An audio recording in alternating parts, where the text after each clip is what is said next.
বিসমিল্লাহির রহমানির রহিম। বর্তমান অন্তর্বর্তীকালীন সরকারকে একটা গুরুত্বপূর্ণ কাজ করতে হবে, যেটা এই সরকার ছাড়া অন্য সরকারের পক্ষে হয়তোবা করা সম্ভব হবে না। কারণ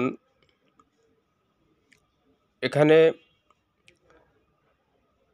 কোনো রাজনৈতিক সরকার, বিশেষ করে আওয়ামী বা বিএনপির সরকার এটা করবে না,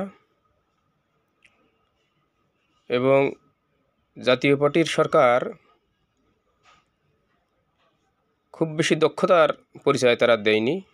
আগামীতেও তাদের এখানে তেমন চিন্তাশীল, ইন্টেলেকচুয়াল বা সে ধরনের নির্ভরযোগ্য তাদের দলে নেই। সরকার গঠন করলেও এটা তাদের দ্বারা সম্ভব হবে না।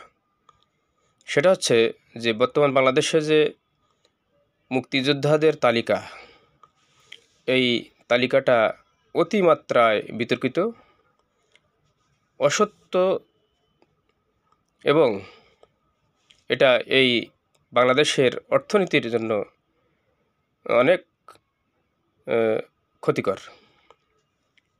বাংলাদেশে আমরা যতটুকু শুনেছি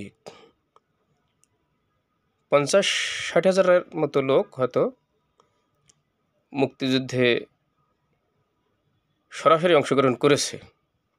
এই সংখ্যাটাও কতটুকু সঠিক এটা জানা যায় না, তবে অনেকের অনুমান যারা মুক্তিযুদ্ধে অংশগ্রহণ করেছিলেন 50-60 হাজারের বেশি কোনো প্রকারেই। কিন্তু এখন তার 4-5 গুণ লোককে মুক্তিযোদ্ধার তালিকায় অন্তর্ভুক্ত করে তাদেরকে মোটা অঙ্কের আর্থিক সুবিধা দেওয়া হচ্ছে, যাতে রাষ্ট্রের অর্থের অপচয় হচ্ছে। অন্যান্য সুযোগ সুবিধাও তো তারা নিচ্ছে। এই যে তালিকাটা বর্তমান এসেছে, বিগত 2টা সরকার এটা মূলত করেছে বলে প্রতীয়মান হয়।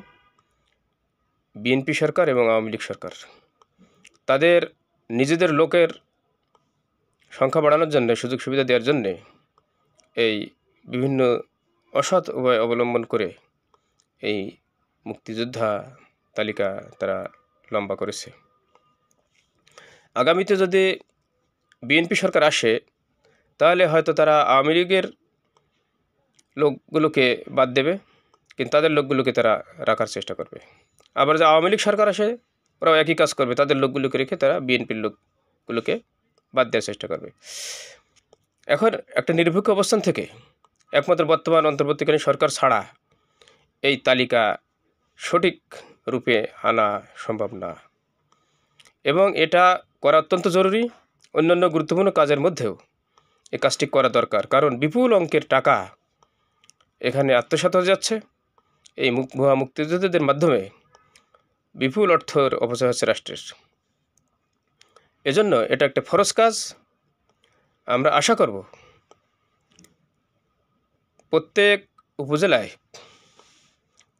ওই সমস্ত রাজনৈতিক কমিটি না করে সরাসরি ইউএনওর মাধ্যমে উপজেলা ভিত্তিক সরকারি কর্মচারীদের সমন্বয়ে কমিটি করে প্রত্যেক ইউনিয়ন এবং গ্রাম ভিত্তিক তথ্য সংগ্রহ করে, এটা তেমন বেশি কঠিন কিছু না, এবং একটা গ্রামে গেলে গ্রামের সাধারণ মানুষ প্রত্যেকটা গ্রামে জানে যে কারা মুক্তিযুদ্ধে অংশ নিয়েছিল। আমার গ্রাম যেমন, আমার গ্রামে 2 জন মুক্তিযোদ্ধা ছিলেন, 2 জনই মারা গেছেন, এবং আমাদের গ্রামে সবাই জানেন আক্কাস সর্দার এবং হাবিবুর রহমান। এই 2 জন ছাড়া আর কোনো মুক্তিযোদ্ধা আমাদের গ্রামে নেই। প্রত্যেক গ্রামে গেলে এই তথ্য পাওয়া যাবে, এবং যারা এখন পর্যন্ত বয়স্ক মানুষ আছেন তারা প্রত্যেকে এই তথ্যটা দিতে পারবে, এবং প্রত্যেকটা গ্রামভিত্তিক একটা সুপারিশমালা বা তালিকা গ্রামভিত্তিক তালিকা করে সেখানে সুপারিশ, সেখানের অন্তত 5 জন বয়স্ক লোক নিরপেক্ষ তাদের স্বাক্ষর সম্মিলিত এই তালিকার ভিত্তিতে ইউনিয়ন ভিত্তিক তালিকা করা হোক, এবং ইউনিয়ন ভিত্তিক তালিকার ভিত্তিতে উপজেলা ভিত্তিক, উপজেলা ভিত্তিক তালিকার ভিত্তিতে জেলা ভিত্তিক, এবং জেলা ভিত্তিক তালিকার ভিত্তিতে জাতীয় তালিকা করা সম্ভব।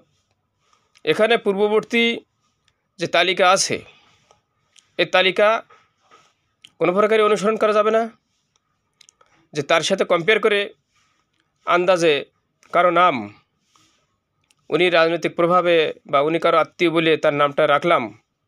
এজন্য এখানে যারা উপজেলা ভিত্তিক বিশেষ ক্যাডার আছেন বিভিন্ন সেক্টরে,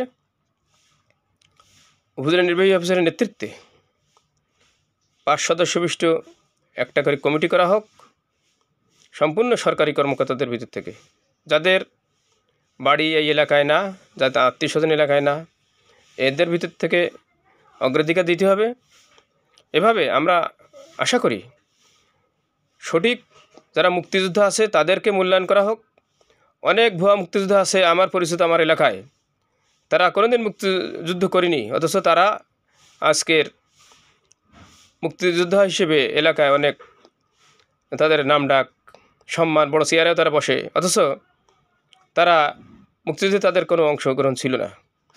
মানুষ রাজনৈতিক কারণে বা ভয়ে তাদের নাম বলে না। আমি নিজেও আমার উপজেলার ইতিহাস বই লিখেছি, কলরা উপজেলার ইতিহাস, সেখানে এই মুক্তিযোদ্ধা তালিকা এই অধ্যায়টা দিতে আমার অনেক বেগ পেতে হয়েছে। আমি যে তালিকা সংগ্রহ করেছি সেটা প্রকৃত মুক্তিযোদ্ধাদের দেখালে তারা নাক ছিটকায়, তারা কিছু বলতে চায় না, যে অমুক তো ছিল না, অমুক এসেছে, এখন অমুককে বাদ দিলে কার সুপারিশে বাদ দেব। এজন্য যখন যে সরকার থাকে সেই সরকারের ভয়ে প্রকৃত মুক্তিযোদ্ধাদের তালিকা বের করা সম্ভব হয় না। এজন্য আমি এই বর্তমান নিরপেক্ষ অন্তর্বর্তীকালীন সরকারকে অনুরোধ করব, তারা যেন এই মুক্তিযোদ্ধার তালিকাটা অন্তত করে মুক্তিযুদ্ধের সঠিক ইতিহাস যেন তুলে ধরে, সঠিক মুক্তিযোদ্ধাদের সম্মানটা যেন তারা পায়। কোনো যার কোনো সম্মান পাওয়ার কোনো দাবিদার না, অধিকার নেই, তাকে কেন এই সম্মান, এই রাষ্ট্রের সর্বোচ্চ সম্মান তাকে দেওয়া হবে। এবং অনেকেই বিগত দিন দেখা যাচ্ছে মন্ত্রী হওয়ার পরেও তারা মুক্তিযোদ্ধা হওয়ার জন্য চেষ্টা করেছে, সচিব হওয়ার পরেও ভুয়া মুক্তিযোদ্ধার সার্টিফিকেট নিয়ে তারা চাকরি করেছে। অনেকে মুক্তিযোদ্ধার সন্তান বা নাতি পরিচয়ে চাকরি করেছে। এগুলোও নিরসন হওয়া দরকার, যার জন্য সঠিক মুক্তিযুদ্ধের তালিকা করা একান্ত প্রয়োজন। এবং এটা হবে সিলগালা করতে হবে, এবং আগামীতে কোনো প্রকার কোনো সুপারিশের মাধ্যমে কোনো যেন এটাই একক একটা তালিকা হয়, এবং এই তালিকা অপরিবর্তনীয়। এই তালিকা ভবিষ্যতে কোনো রাজনৈতিক সরকার এসে যাতে পরিবর্তন করতে না পারে সে ব্যাপারে প্রয়োজনে সুনির্দিষ্ট আইন করতে হবে। যদি কারো নাম বাদ পড়ে, প্রকৃত মুক্তিযোদ্ধার নাম বাদ পড়ে, তাহলে সে ব্যাপারে গণশুনানি বা যে কোনো একটা পর্যায়ে আদালতের মাধ্যমে তাকে আসতে হবে। আদালতের ডিক্লারেশন ছাড়া কোনো মুক্তিযোদ্ধা আগামীতে মুক্তিযোদ্ধার তালিকা আসতে পারবে না, এরকম একটা আইন থাকবে। যদি কেউ বাদ পড়ে তাহলে আদালতে তাকে ঘোষণামূলক মোকদ্দমার মাধ্যমে মুক্তিযোদ্ধা হতে হবে। আমি আশা করি বর্তমান সরকার, বিশেষ করে বৈষম্য বিরোধী ছাত্ররা এই বিষয়টি সুবিবেচনায় নেবেন। সবাইকে ধন্যবাদ।